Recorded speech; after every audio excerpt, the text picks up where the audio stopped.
There is nothing which adds so much to the beauty of the countryside as water, be it just a little stream trickling over the rocks or a little pond by the wayside.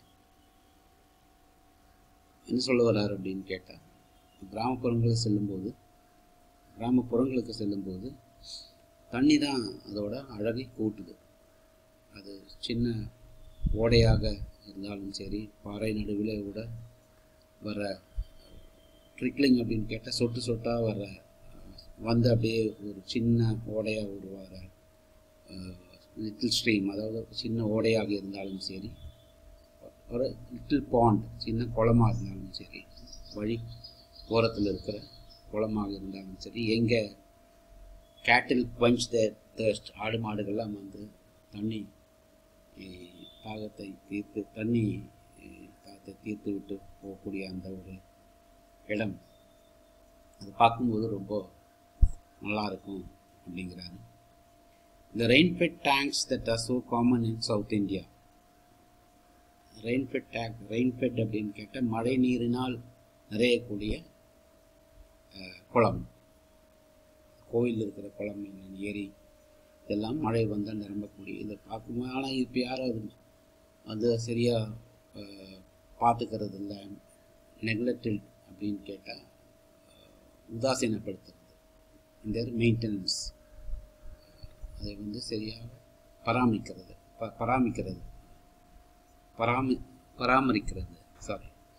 அது சேரிங் side when they are full, அது வந்து நிரம்பி வழியும் போது பார்க்குறதுக்கு ரொம்ப ஒரு நல்ல ஃபீலிங் இருக்குது. சேரிங் சைட் அப்படின்னு கேட்டால் கண்ணுக்கு ஈஸியாக இருக்குது. தேர் ஆஃப் கோர்ஸ் ஷாலோ, அது வந்து ரொம்ப ஆழமானது இல்லை. ஷாலோனா ஆழமில்லை,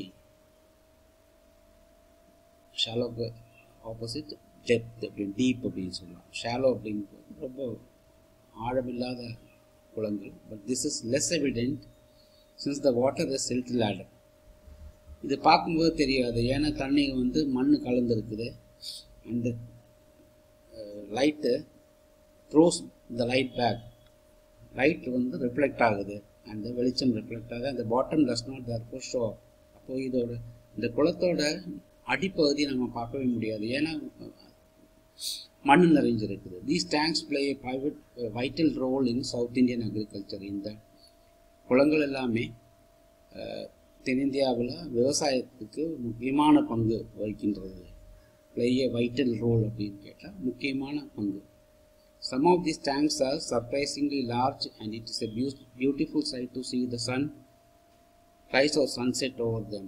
சில குளங்கள் வந்து பார்த்திங்கன்னா சாதாரணமாக பெரிய குளங்களாக இருக்கும். அதிலிருந்து அங்கிருந்து சூரியன் உதிப்பதோ அல்லது மறைவதோ பார்க்குறதுக்கு இப்பவுமே ரொம்ப ஒரு அழகான ஒரு காட்சி. அது தண்ணி வந்து நிலப்பரப்பில் இருக்கிறது வந்து எது கூட ஒப்பிடுகிறார் அப்படின்னு கேட்டால் டு த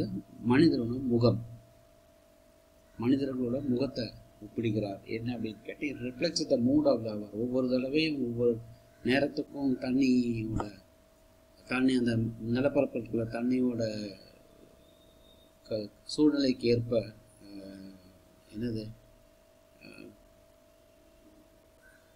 வெதர் என்ன சொல்கிறது, சூழ்நிலைக்கு ஏற்ப எப்படி வெளிச்சம் சூரியன் reflects the mood of the hour. ஒவ்வொரு நேரத்துக்கும் எப்படி மனிதரோட முகம் மாறுதோ, அப்போது being bright and gay when the sun shines, நல்ல வெளிச்சமாக இருக்கும்போது, நல்ல சூரிய வெளிச்சம் ஜாஸ்தியாக இருக்கும்போது நல்லா இருக்குது பார்க்குறதுக்கு. ஆனால் turning to dark and gloomy when the sky is overcast, மழை வர்ற மாதிரி இருக்கும்போது ஸ்கை இஸ் ஓவர்காஸ்ட் அப்படின்னு கேட்டால் மழை வர்ற மாதிரி மேகங்கள் சூழ்நிலை இருக்கும்போது டார்க் அண்ட் க்ளூமி, இருட் அண்ட் க்ளூமியாக இருக்குது. அதாவது சொல்கிறது turning to dark and gloomy, ஒரு மாதிரி மந்தமாக இருக்குது மழை வர மாதிரி இருக்கும்போது.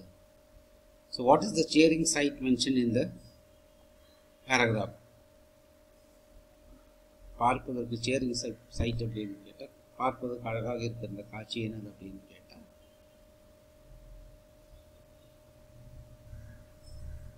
இங்கே ஏரி குளங்கள் மழையினால் நிரம்பி வழியக்கூடிய ஏரி குளங்களை பார்க்கும்போது நல்லா இருக்குது அப்படின்னு. The cheering sight is looking at the rain-fed tanks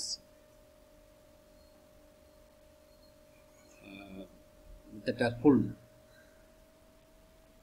What does the writer compare water in a landscape to? எது கூட ஒப்பிடுகிறார்? நிலப்பரப்பில் நிலத்தில் இருக்கிற தண்ணீரை வந்து எது கூட ஒப்பிடுகிறார் அப்படின்னு கேட்டால், the writer compares water in a landscape to the human face. One of the most remarkable facts about water is its power to carry silt or finely divided soil in suspension. This is the origin of the characteristic color of the water in rain-fed tanks. This color varies with the nature of the earth in the catchment area and is most vivid immediately after a fresh flowing rain. Swiftly flowing water can carry fairly large and heavy particles. The finest particles, however, remain floating within the liquid in spite of their greater density and are carried to great distances. Such particles are, of course, extremely small, but their number is also great, and incredibly large amounts of solid matter can be transported in this way. இந்த பேராகிராஃபில் என்ன சொல்கிறார் அப்படின்னு கேட்டால், இந்த ஆற்றுல வர தண்ணீர் அதோட முக்கியமான ஒரு நிகழ்வு என்ன அப்படின்னு கேட்டால், இந்த தண்ணீர் வந்து மண்ணை கொண்டு வரக்கூடிய அந்த சக்தி, power to carry silt or finely divided soil in suspension. அது போட்டு சஸ்பென்ஷன் அப்படின்னு கேட்டால், தண்ணி வரும்போது அந்த மண்ணை சேர்த்து எடுத்து வரும். இந்த மண்ணை தண்ணியில் ஃபுல்லாக மண் இருக்கு இல்லையா, அதுதான் சஸ்பென்ஷன் அப்படின்னு சொல்கிறது. தண்ணியும் மண்ணும் கலந்த அந்த ஒரு பருவம். This is the origin of the characteristics colour of the water in ரைட்மெண்ட் டேங்க். இந்த குளம் ரைட்மெண்ட் டேங்க்ஸ், அதாவது மழையினால் நிரம்பக்கூடிய குளத்தில் டேங்க்கில் பார்த்தீங்கன்னா கீழே ஒரு மாதிரி மண் கலராக இருக்குது. ஏன் இந்த மண் கலராக இருக்குது அப்படின்னு கேட்டால், அந்த தண்ணி அடிச்சுட்டு வரும்போதே, ஆற்றுல தண்ணி அடிச்சுட்டு வரும்போதே அந்த மண்ணை கொண்டு வருது. அதனால தான் அந்த colour. This colour varies with the nature of the earth in the catchment area. Catchment ஏரியான்னா தண்ணி எங்கே போய் நிற்கிது, அதுதான் கேட்ச்மெண்ட் ஏரியா. அது ஏரியாக இருக்கட்டும், குளமாக இருக்கட்டும், அது பேர் தான் catchment area. And is most vivid immediately after fresh inflow of flowing rain. இப்போ விவிட் அப்படின்னு கேட்டால் ரொம்ப கிளாரிங்காக தெரியும், அப்பட்டமாக தெரிகிறது. எப்போ அப்படின்னு கேட்டால், மழை வந்து தண்ணி அடிச்சுட்டு வரும்போது தண்ணியாக கொண்டு வரும். அது அப்போ தான் பார்க்கலாம். Swiftly flowing water can carry fairly large. அதாவது நல்ல ஓடக்கூடிய ஆறுகளில் தண்ணியை பார்த்தீங்கன்னா, அது கூடயே அந்த தண்ணி கூடயே கல்லும் போகும். பாறைகளெல்லாம் உடைச்சி கல்லுகள்லாம் சின்ன சின்ன பொடிக்கல்லுகளாக போகும். இந்த ஃபைனஸ்ட் பார்ட்டிகல்ஸ், ரொம்ப ஃபைனஸ்ட் பார்ட்டிகல் பொடியாக இருக்காது. Power remain floating within the liquid. சின்ன ரொம்ப கண்ணுக்கு தெரியாத அளவுக்கு மண், அந்த கல்லெல்லாம் கண்ணுக்கு தெரியாத அளவுக்கு மண்ணாகி தண்ணி கூட கலந்து ஃபைனஸ்ட் பார்ட்டிகல்ஸ். அதுதான் ஃபைனஸ்ட் பார்ட்டிகல்ஸ், ரொம்ப மெலிசாக இருக்கிறது, அது கண்ணுக்கே தெரியாது. Remain floating within the liquid, தண்ணி கூடயே மிதந்துட்டே போகும். In spite of their greater density. Weight இருந்தாலும், அதுக்கு ஒரு வெயிட் இருந்தாலும் தண்ணீரே அடிச்சுட்டு போகும். இந்த கேரி டு கிரேட் டிஸ்டன்ஸ், இப்படியே தண்ணீரை அடிச்சுட்டு போய் ரொம்ப தூரம் தாண்டி அதனால் அது எங்கே தண்ணீர் வந்து ஸ்லோவாகுதோ அங்கே செட்டில் ஆகிடும். Such particles are of course extremely small, but their number is also great and incredibly large amounts of solid matter can be transported in this way. அது சாதாரணமாக இருந்தாலும் இந்த மாதிரி தண்ணி ஆற்றுல தண்ணி வர்றது வந்து நிறைய இந்த மண்ணை அடிச்சுட்டு போக ஒவ்வொரு இடத்துல அப்படியே செட்டில் ஆகுது. அது நிறையா மண்ணாக கொண்டு வரும், மணல் கொண்டு வரும். அப்போது மணல் அள்ளுறது அப்படிங்கிற ஒரு விஷயத்தை இங்கே பார்க்கலாம். ஆற்றுல இருக்கிற மணல் எப்படி இவ்வளவு மணல் வருது அப்படின்னு கேட்டால், இவ்வளவு தூரம் அந்த தண்ணி ட்ராவல் பண்ணுது. அது போல் சேர்த்து அந்த மண்ணையும் கொண்டு வருது. அதுதான் ஆற்றுல மணலாக இருக்கிறது.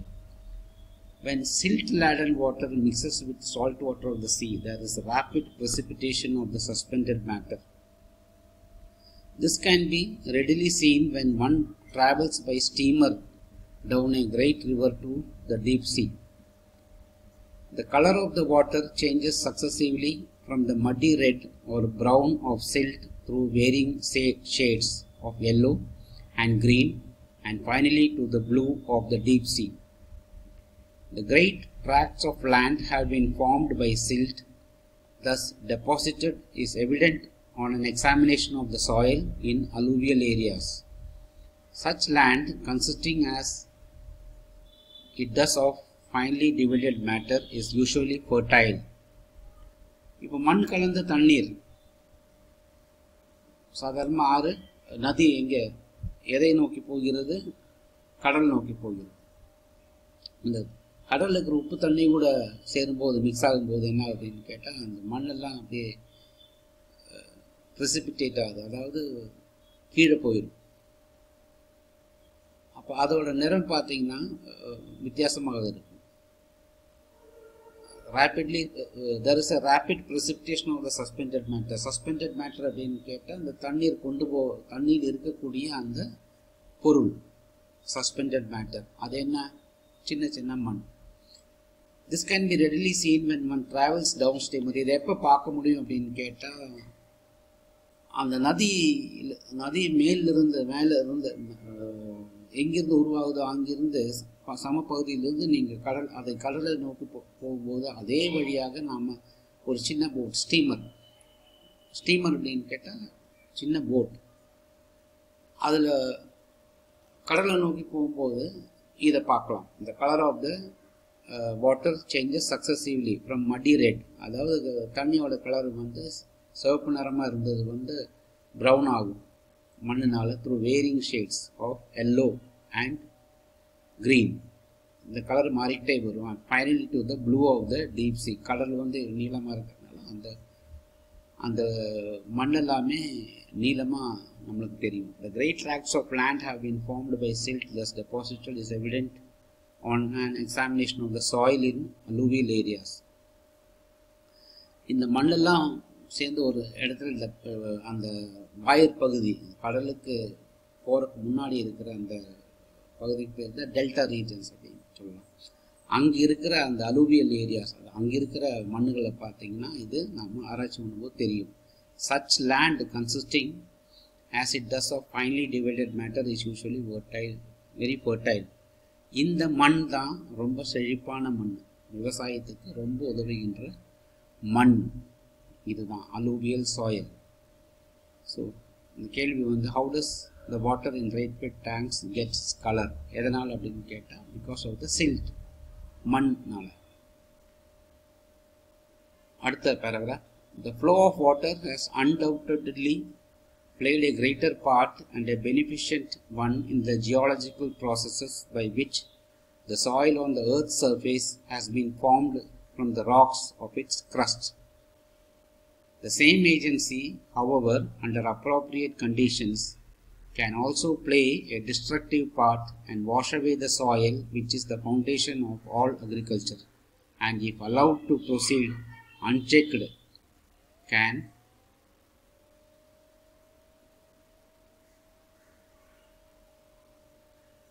have the most disastrous effect on the life of the country. The problem of soil erosion is one of the serious import in various countries and is especially in many parts of India. The conditions under which it occurs and the measures by which it can be checked are deserving of the closest study. This explanation அடுத்த வீடியோல